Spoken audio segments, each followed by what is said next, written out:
כל עזה וכל ילד בעזה צריך למות מרעב. בושה וחרפה שבכלל במדינה שלנו מדברים על ילדים רעבים בעזה.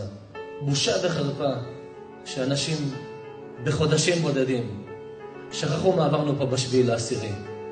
כל עזה וכל ילד בעזה צריך למות מרעב. כי מה שעושים עכשיו העזתים לחטופים, הם מרעיבים אותם ומתעללים בהם. ואל תשכחו שאלה שנמצאים בעזה וחונקים ומרעיבים את החטופים, הם פעם היו ילדים. בעזה הם בלתי מעורבים. כל התמונות שאני ראיתי והסרטונים שלצערי בהם אני צפיתי, זה אזרחים לא מעורבים, לא חמאסניקים, שקיבלו עם סוכריות ובקלאות גופות של חטופים וחטופים חיים, ושמו אותם בתוך הבתים, שמרו עליהם, בזמן שהם אוכלים והחטופים רעבים או מתים רעבים. אז אם מדברים על רעבים, שידברו על חטופים רעבים או על הורים רעבים, שכל החיים יהיו רעבים לראות את הילד חוזר לחיים. לא למדנו מעמלק שהשארנו זכר ממנו, ואם הפעם יישאר זכר מהם, 7 לאוקטובר יחזור עם ספרה של שנה חדשה. אני לא מרחם על מי שלא רחם על הילדים שלנו.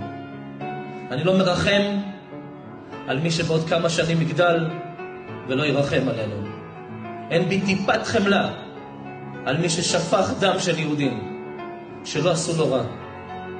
אנס, רצח, שרף, קראת איברים ועשה תמונות עם איברים קרוטים.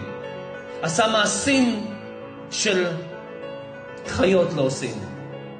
רק מטומטם ערב רב, שונא ישראל, מרחם על המחבלים הבאים, למרות שהיום הם קטנים, והלוואי רעבים. מי ייתן ימותו מרעב. ולמי שיש בעיה מה שאמרתי, זה בעיה שלו. אף אחד לא ריחם על מאות יהודים שבסך הכל באו ליהנות. אף אחד לא הרגיש חמלה ורחמים עליהם.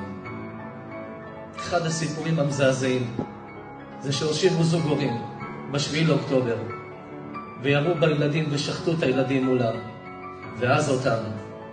עליהם אני מרחם, לא על ילדים שמחר יהיו מחבלים.